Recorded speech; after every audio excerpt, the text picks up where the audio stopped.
దైవప్రవక్త ముహమ్మద్ సల్లల్లాహు అలైహి వసల్లం తెలియజేశారు. అనస్ బిన్ మాలిక్ రజియల్లాహు వారి కథనం. ఇమాం అల్బానీ వారు కూడా దీనిని సహీగా ఖరారు చేశారు. అల్ మర్అతు ఇజా సల్లత్ ఖమ్సహా వసామత్ షహరహా వ అహసనత్ ఫర్జహా వ అతాత్ బాలహా ఫల్తద్ఖుల్ మిన్ అయ్యి అబ్వాబిల్ జన్నతి. అల్లాహు అక్బర్. దైవప్రవక్త ముహమ్మద్ సల్లల్లాహు అలైహి వసల్లం తెలియజేశారు, ఎవరైతే ఈ 4 పనులు చేస్తారో, ఈ 4 గుణాలు ఉంటాయో, వారు తీర్పు దినం రోజు స్వర్గంలో 8 ద్వారాలలో ఏ ద్వారం గుండా అయితే ఆ ద్వారం గుండా స్వర్గంలోకి ప్రవేశించవచ్చు. మహిళల్లో ఏ మహిళలో అయితే ఈ 4 లక్షణాలు ఉంటాయో, 4 గుణాలు ఉంటాయో, స్వర్గంలో 8 ద్వారాల్లో ఏ ద్వారం గుండా అయితే ఆ ద్వారం గుండా లోపలికి వెళ్ళొచ్చు. వీరికంటే ఆదర్శవంతులు ఇంకెవరైనా ఉంటారా? దీనికంటే మహాభాగ్యం ఇంకేమైనా ఉంటుందా? అల్లాహు అక్బర్. మరి ఆ 4 సుగుణాలు ఏంటిది అనేది మనం పరిశీలన చేశామనుకోండి. మొట్టమొదటిది అల్ మర్అతు ఇజా సల్లత్ ఖమ్సహా, నమాజ్ని ఆచరించాలి. కలిమా చదివిన తర్వాత, ముస్లింలు అయిన తరువాత చేయవలసినటువంటి మొట్టమొదటి పని ఏమిటో తెలుసా? స్త్రీలు మహిళలు వారు 5 పూటల నమాజ్ని ఆచరించాలి. అల్లాహు అక్బర్. ఖచ్చితంగా ఆచరించాలి. ఒకవేళ మనము పురుషుల్ని స్త్రీలని పక్క పక్కన పెట్టి చూసామనుకోండి, పురుషులకు లేనటువంటి సౌలభ్యం అల్లా స్త్రీలకు కల్పించాడు. ఎందుకని? పురుషులు నమాజ్ చేయాలి. ఎలా చేయాలి? మస్జిద్లో ఒక టైం ఫిక్స్ అయి ఉంటుంది. ప్రతి నమాజ్ కూడా జమాత్తో చేసుకోవాలి. అందులో వేరే అవకాశం ఏమీ లేదు. కానీ స్త్రీలకి అల్లా అవకాశం ఇచ్చాడు. అజాన్ అయిన తర్వాత, నమాజ్ యొక్క సమయం ప్రారంభమైన తర్వాత, ఆ సమయం అయిపోయేంత వరకు ఈ మధ్యలో ఎప్పుడైనా వారు తమ ఇళ్లల్లోనే ఉండి నమాజ్ చేసుకోవచ్చు. అల్లాహు అక్బర్. తమ ఇళ్లలోనే ఉండి నమాజ్ చేసుకోవచ్చు. వారు మస్జిద్కి రావాల్సిన అవసరం లేదు. వారు ఇళ్లలోనే ఉండి తమ యొక్క నమాజ్ని ఆచరించవచ్చు. అలా కాకుండా, లేదండి నాకు ఇంటి పనులు చాలా ఎక్కువగా ఉన్నాయి, నేను నమాజ్ చేయలేకపోతున్నాను అని చెప్పే అవకాశం లేదు. ఒకటి. రెండో విషయము, మనం పురుషులము సంవత్సరంలో 365 రోజులు నమాజ్ చేయాలి. కానీ స్త్రీలకైతే ప్రతి నెల వారి యొక్క శరీరానికి తగ్గట్టు బహిష్టు క్రమం ఉంటుంది. ఆ రోజుల్లో నమాజ్ చేయవలసిన అవసరం లేదు. అల్లాహు అక్బర్. చూడండి అల్లా ఎలాంటి సౌలభ్యాన్ని కల్పించాడు. కాబట్టి నమాజ్ చేయడం చాలా సులభం ఎవరైతే నమాజ్ని ఆచరించాలి అనుకుంటారు. కానీ నమాజ్ చేయడం చాలా కష్టమైపోతుంది ఎవరైతే ఆచరించలేరు.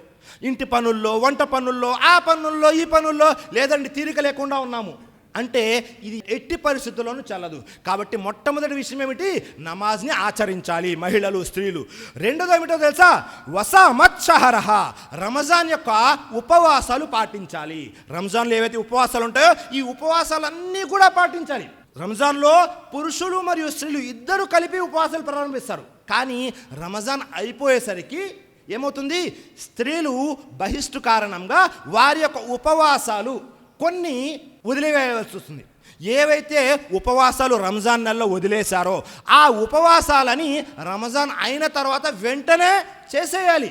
ఆ ఉపవాసాలని వెంటనే ఏదైతే ఖజా అయినాయో ఉపవాసాలు, రోజాలు, అవన్నీ కూడా మళ్ళీ ఆచరించాలి. ఒకవేళ వెంటనే అవకాశం దొరకలేదు, మళ్ళీ రంజాన్ వచ్చేంతవరకు అవకాశం ఉంది.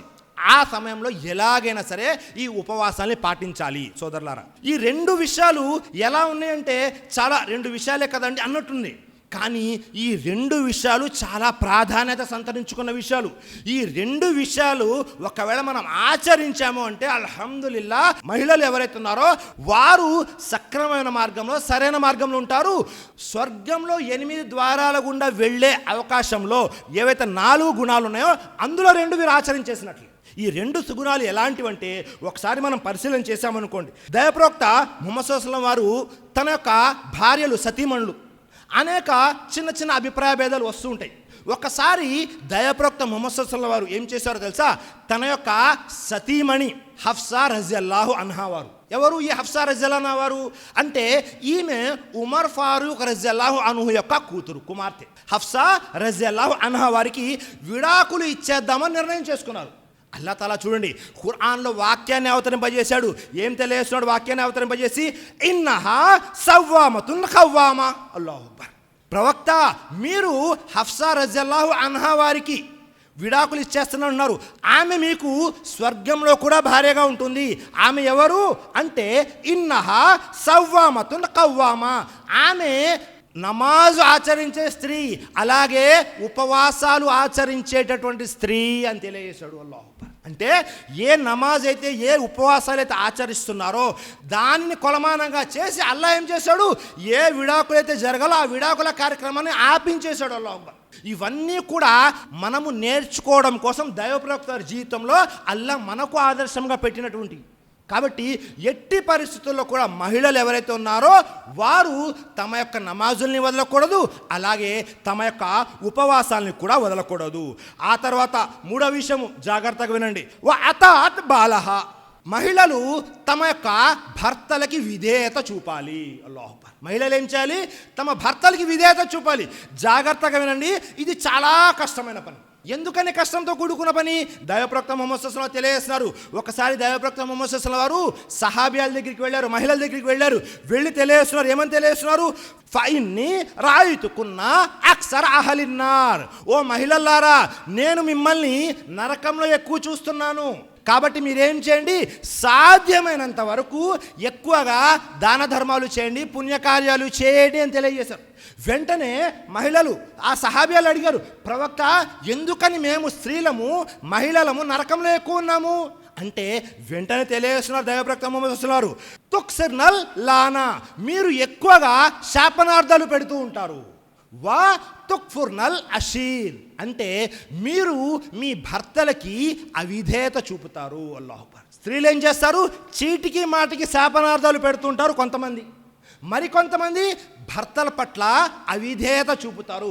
ఎప్పుడు భర్తల పట్ల అవిధేయత చూపుతారు స్త్రీలు ఎప్పుడైతే భర్తతో సంతోషంగా ఉన్నారు, భర్త మీద ప్రేమ ఎక్కువగా ఉంది, అన్ని అవసరాలు తీరిపోతూ ఉన్నాయి, అప్పుడు భర్త పట్ల విధేయత చూపుతారు. కానీ సమస్య ఎప్పుడొస్తుంది, ఏదైనా ఒక విషయంలో అభిప్రాయ భేదాలు వచ్చాయి, లేకపోతే అవసరాలు తీరటం లేదు, ప్రేమ కొద్దిగా తగ్గింది, అప్పుడేమవుతుంది, భర్త పట్ల అవిధేయత చూపుతారు. అల్లాహ్ అక్బర్. ఇది చాలా కష్టమైన పని అలాంటి సమయంలో. కానీ సోదరిమణులారా, మహిళలారా, జాగ్రత్తగా వినండి, ఖచ్చితంగా చేయవలసిందే కష్టమైనప్పటికీ. ఎందుకని, మీ యొక్క స్వర్గము మీ యొక్క భర్త విధేయతలోనే ఉంది.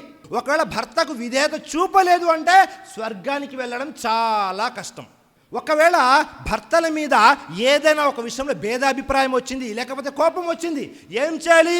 దైవప్రవక్త ముహమ్మద్ సల్లల్లాహు అలైహి వసల్లం యొక్క సతీమణి ఆయిషా సిద్దికా రజియల్లాహు అన్హా వారికి దైవప్రవక్త ముహమ్మద్ సల్లల్లాహు అలైహి వసల్లం తెలియజేస్తున్నారు, ఓ ఆయిషా, నీకు నా మీద కోపంగా ఉంటే ఒకలాగా లేకపోతే మరొకలాగా ప్రవర్తిస్తావు, నీవు కోపంగా ఉన్నప్పుడు నాకు తెలిసిపోతుంది అన్నారు. వెంటనే ఆయిషా సిద్దికా రజియల్లాహు అన్హా వారు అడిగారు, ప్రవక్త, మీకు ఎలా తెలుస్తుంది? నీవు నాతో సంతృప్తిగా ఉండి సంతోషంగా ఉంటే నువ్వేమంటావో తెలుసా? ఓ రబ్బి ముహమ్మద్ సల్లల్లాహు అలైహి వసల్లం యొక్క ప్రభు అల్లా అంటావు. ఒకవేళ నా మీద కోపంగా ఉంటే ఏమంటావో తెలుసా? ఓ రబ్బి ఇబ్రాహీం యొక్క ప్రభు అల్లా అంటావు, లేదా ఓ రబ్బిల్ కాబా అంటావు, కాబా యొక్క ప్రభు అల్లా అంటావు. అల్లాహ్ అక్బర్. నా మీద కోపంగా ఉన్నప్పుడు నువ్వు నా పేరు తీసుకోవు. జాగ్రత్తగా వినండి మహిళలారా, ఇదే ఆదర్శం. వెంటనే ఆయిషా సిద్దికా రజియల్లాహు అన్హా వారు తెలియజేస్తున్నారు, ప్రవక్త, నేను కోపంగా ఉన్నప్పుడు కేవలం మీ పేరు మాత్రమే తీసుకొని ఏదైనా విషయంలో చెప్పేటప్పుడు మీ యొక్క స్థాయిని తగ్గించడం లేదు, మీ యొక్క గౌరవాన్ని కూడా తగ్గించటం లేదు. స్థాయిని తగ్గించడం లేదు, గౌరవాన్ని తగ్గించడం లేదు. ఏదైనా ఒక విషయంలో అభిప్రాయ భేదాలు వస్తుంటాయి. దైవ ప్రవక్తకి ఆయన యొక్క సతీమణులకే వచ్చాయి అభిప్రాయ భేదాలు, మీకు మనకి రావడం ఏమైనా పెద్ద విషయమా? ఎట్టి పరిస్థితుల్లో కాదు. మరి కోపం వచ్చినప్పుడు నియంత్రించుకోవడమే అసలైనటువంటి విషయం. కాబట్టి మహిళలు ఎవరైతే ఉన్నారో వారు ఏం చేయాలి? కోపం వచ్చినప్పుడు నియంత్రించుకోవాలి, అభిప్రాయ భేదాలు వచ్చినప్పుడు అక్కడ సహనం పాటించాలి. అలా కాకుండా చేశారు అంటే మాత్రము నష్టంలో ఉంటారు. ఒకవేళ భర్తకు విధేయత చూపలేదా నష్టంలో ఉంటారు. సోదరిమణులారా, మహిళలారా, జాగ్రత్తగా వినండి. సరేనండి, ఎప్పటి వరకు భర్తకి మనం విధేయత చూపాలి అనే ప్రశ్న వస్తుంటుంది. ఎప్పటి వరకు అయితే మీ భర్త హరాం పనులు చెప్పకుండా హలాల్ పనులు చెప్తుంటాడో అప్పటి వరకు విధేయత చూపాలి. ఎప్పటి వరకు అయితే షరియత్కి వ్యతిరేకంగా లేకపోతే హదీస్కి వ్యతిరేకంగా ఏవైనా పనులు చెప్పకుండా ఉంటాడో అప్పటి వరకు విధేయత చూపించవలసిందే. అందులో ఎలాంటి వేరే ప్రత్యామ్నాయ మార్గం లేనే లేదు. మరొక విషయం, భర్తల్ని తమ యొక్క సైగలతో నియంత్రించే, కంట్రోల్ చేసే ప్రయత్నం చేసేస్తుంటారు. ప్రతిదీ కూడా ఇంట్లో పెత్తనం ఎవరిది అంటే మహిళలది. ఇంట్లో ఏది ఎవరు నిర్ణయించాలంటే మహిళలు. ఇలా చేసేసుంటారు. భర్తల్ని ఎలా చేసేసుకుంటారంటే భార్య తన భర్తని బానిసలాగా తయారు చేసుకుంటుంది. జాగ్రత్తగా వినండి. మీరు మీ భర్తకి గౌరవం ఇచ్చారా, మర్యాద ఇచ్చారా, మీరు మీ భర్తని రాజులాగా చూశారనుకోండి, మీరేమవుతారు? రాణి అవుతారు. మీరు భర్తని ఇంటికి నాయకుడిగా చూశారు, మీరేమవుతారు? నాయకుడి భార్య నాయకురాలవుతారు. అలా కాకుండా మీరు మీ భర్తని బానిస చేసేసుకుంటే మీకు తెలియకుండానే మీ స్థాయి కూడా కిందకి జారిపోతుంది. మీరేమవుతారు? బానిస యొక్క స్త్రీ బానిసరాలవుతారు. మీ పిల్లలు కూడా అందరూ బానిసలైపోతారు. అందుకే ఇంటిలో భర్తకు ఇవ్వాల్సిన గౌరవము, మర్యాద ఇంట్లో మొట్టమొదటిగా ఇవ్వాల్సిన భార్య. అది చూసే పిల్లలు కూడా తన యొక్క తండ్రికి గౌరవాన్ని ఇస్తారు సోదరులారా.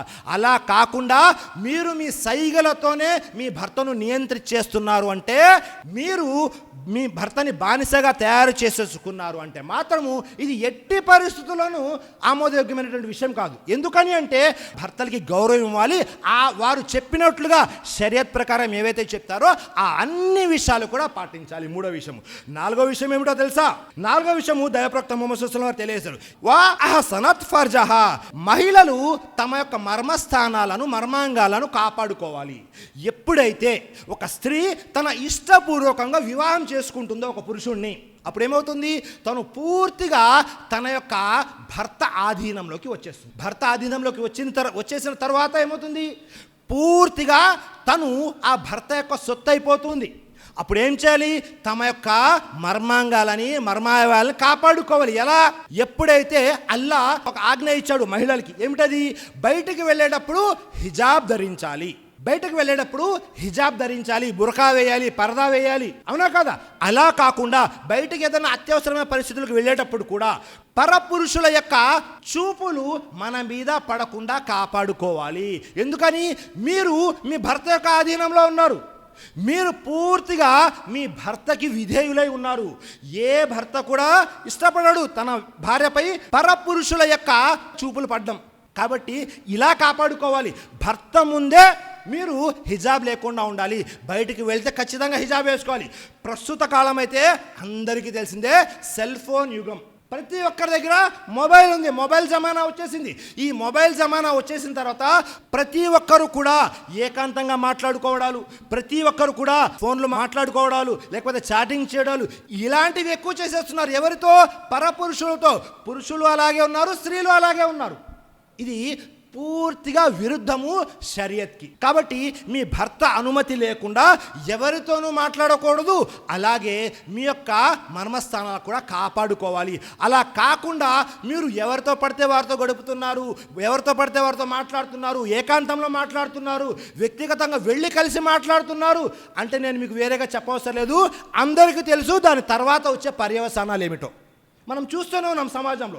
కాబట్టి ఈ 4 గుణాలని, ఈ 4 అలవాట్లని మనము అలవర్చుకోవాలి. స్త్రీలు ఎవరైతే ఉన్నారో ఈ 4 సుగుణాలు ఎవరిలో అయితే ఉంటాయో వారు స్వర్గంలో 8 ద్వారాల్లో ఏ ద్వారం గుండా అంటే ఆ ద్వారం గుండా స్వర్గంలో ప్రవేశించవచ్చు.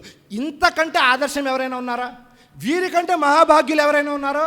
కాబట్టి ఈ 4 సుగుణాలు మనలో వచ్చేలాగా స్త్రీలు ప్రవర్తించాలి. అలాగే దానికి తగ్గట్టుగా ప్రయత్నం చేయాలి. పురుషులు కూడా తమ యొక్క ఇళ్లల్లో ఉన్నటువంటి భార్యలు, కూతుర్లు, అక్క చెల్లెళ్ళు, తల్లులు ఎవరైతే ఉన్నారో వారికి కూడా ఈ అలవాట్లు అలవాటయ్యేలాగా తీర్చిదిద్దాలి.